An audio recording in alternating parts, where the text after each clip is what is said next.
Hola, Bantanatics! Daniel Padilla, pinagkaguluhan sa Siargao. Kumakalat sa social media ngayon ang mga videos at pictures ng kapamilya heartthrob na si Daniel Padilla na nasa surfing capital ng Pilipinas. Namataan na kasama ng aktor ang kapatid nitong si Maggie na tila fresh at relax sa kanilang bonding moment sa Siargao. Pinuri naman ng mga netizens ang aktor dahil sa nakitang closeness nito sa kapatid. May nag-comment pa sa social media na i-enjoy lang daw ng dalawa ang simpleng buhay sa isla, sabay sabing, "Enjoy ka lang DJ, mahal ka namin." Sa isang video naman ay nakuhanan siya na todo bigay na kumakanta ng Hinahanap-hanap Kita sa isang bar habang sinasabayan ng mga nanonood. Binago pa ng singer-actor ang unang dalawang kataga sa kanta. Imbes na adik sa'yo ay ginawa niya tong adik kayo na sinundan ng malalakas na hiyawan at tawanan ng fans.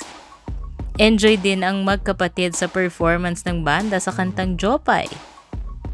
Makikitang sinasabayan pa nila ito sa pagkanta na tila wala silang kaproble-problema.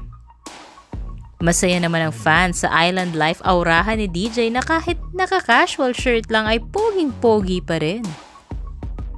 At noong palabas na si Daniel sa bar ay pinagkaguluhan na ito ng mga fans. Halos yakapin siya ng mga tagahanga habang sinisigaw ang pangalan niya. Meron pang isa na mapapansing naluluha sa tuwa dahil nakita at nakasalumuha si Daniel. Sayang lang daw at wala yung isa pa. Ang tinutukoy ni ate syempre ay walang iba kundi si Catherine Bernardo dahil 12 years na raw siyang diehard Katniel fan. Mabuti na lang daw at nagpaunlak si DJ na magpa-picture sa kanya. Sinabihan pa di umano si ate ng "I love you, good night" at "Arigato gozaimasu" na may kasamang flying kiss pa.